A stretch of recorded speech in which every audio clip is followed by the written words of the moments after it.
Coucou tout le monde. Allez, petite entrée en matière. Vous avez vu comment j'ai fait pour coudre ce papier sur ce papier avec du tissu.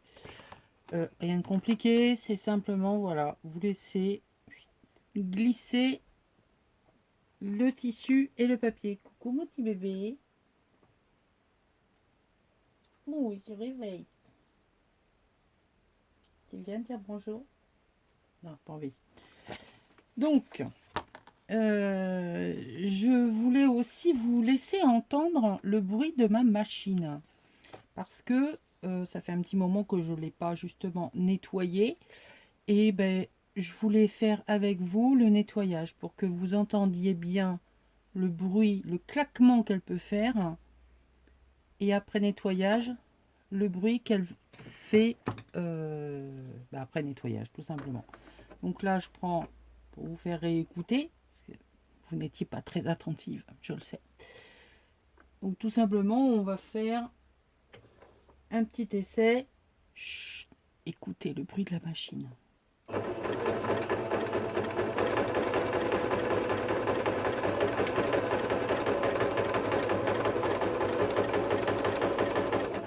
Vous entendez le claquement qu'elle fait? C'est pas énorme, parce qu'il n'y a pas si longtemps que ça que je l'ai nettoyé. Mais elle commence déjà à avoir ce clac, clac, clac, clac. Autre chose, lorsque vous avez fini de coudre, ne tirez pas votre tissu ou votre papier, votre travail vers l'arrière ou l'avant, tirez-le toujours sur le côté. Pourquoi? Parce que votre aiguille, elle est faite pour aller d'avant en arrière. D'accord? Enfin, surtout en avant. En arrière avec le bouton. Mais les points, eux, bien souvent, vont de droite à gauche. Il y a l'espace ici pour aller justement de gauche à droite. Si vous dites à votre aiguille, vous forcez dessus, là, il y a un petit espace. Alors, attendez, voilà. Ici, il y a un petit espace, il y a un petit trou là, qui fait que si votre aiguille est légèrement décalée vers l'arrière ou vers l'avant, ça va venir taper sur la plaque métallique. Donc tirez toujours sur le côté, parce que là, même si elle se tord un peu, il y aura toujours la place pour elle bouger.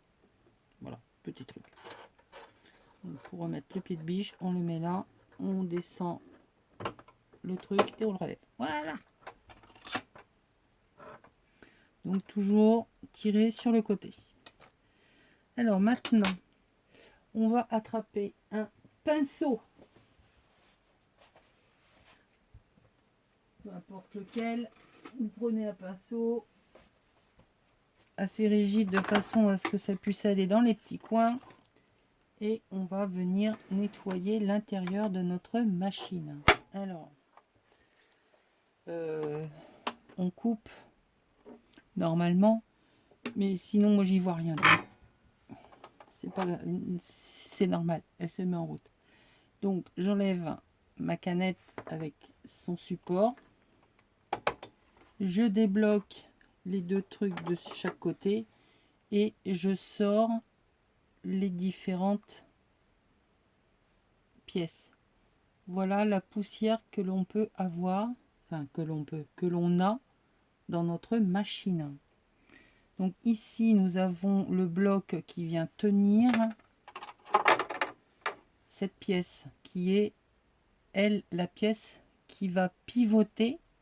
Votre fil vient s'enrouler autour, va chercher celui qui vient descendre de l'aiguille. En fait, lui, il prend le fil de la bobine, il l'enroule autour et ou c'est l'inverse. Enfin bref, il y en a un qui vient chercher l'autre. Je ne sais plus lequel, dans quel sens. Peu importe, c'est pas là le problème. Enfin, c'est pas là le sujet. Et on vient tout simplement nettoyer cette partie-là. On vient enlever les petites poussières qu'il peut y avoir. Évidemment, on vient passer ici sur la petite grille qui est la grille qui fait avancer, qui entraîne votre tissu ou votre papier. Voilà, on on retire toujours un petit peu des poussières.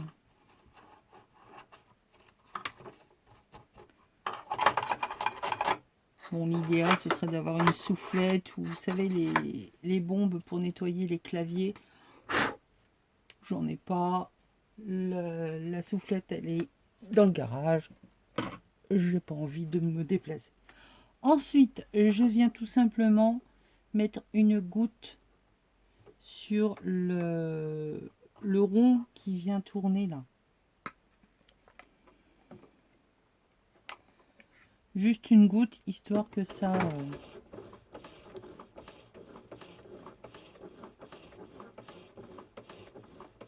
que ça vienne huiler un peu tout le mécanisme.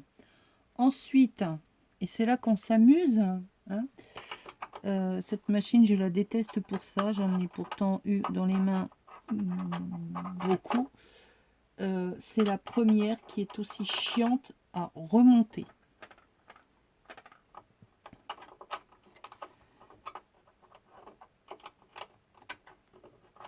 Une fois qu'elle a trouvé sa place, c'est bon, mais il faut trouver la place.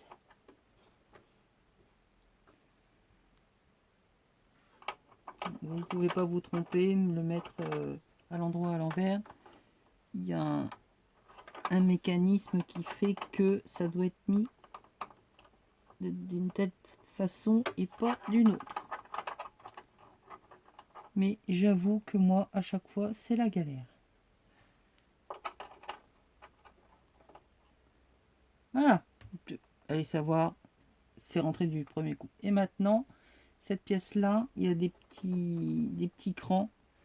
Il faut venir juste replacer tout ce petit monde à sa place également.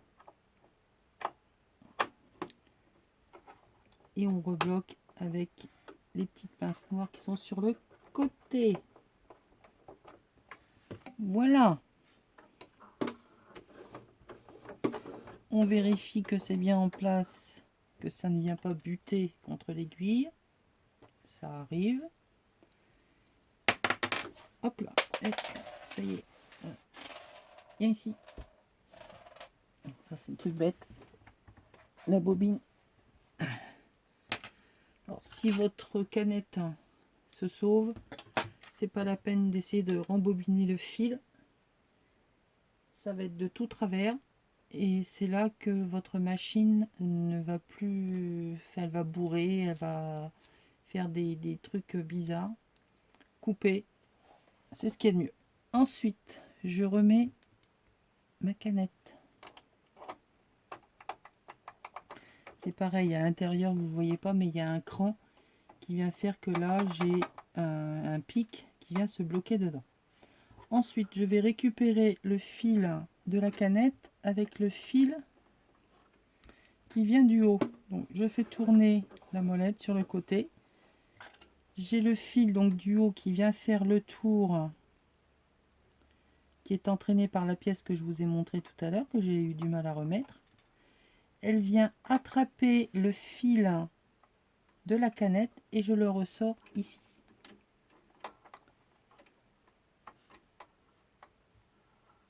Et bien il vient là.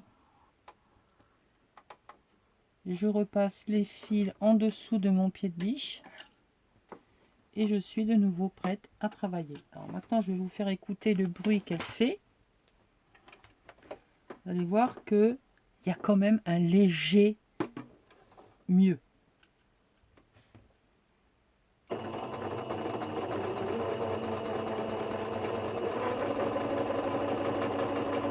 Il n'y a plus ce claquement. Donc vous voyez, quand vous commencez à entendre qu'il y a un claquement, c'est qu'il est temps de graisser le matériel et d'enlever les poussières.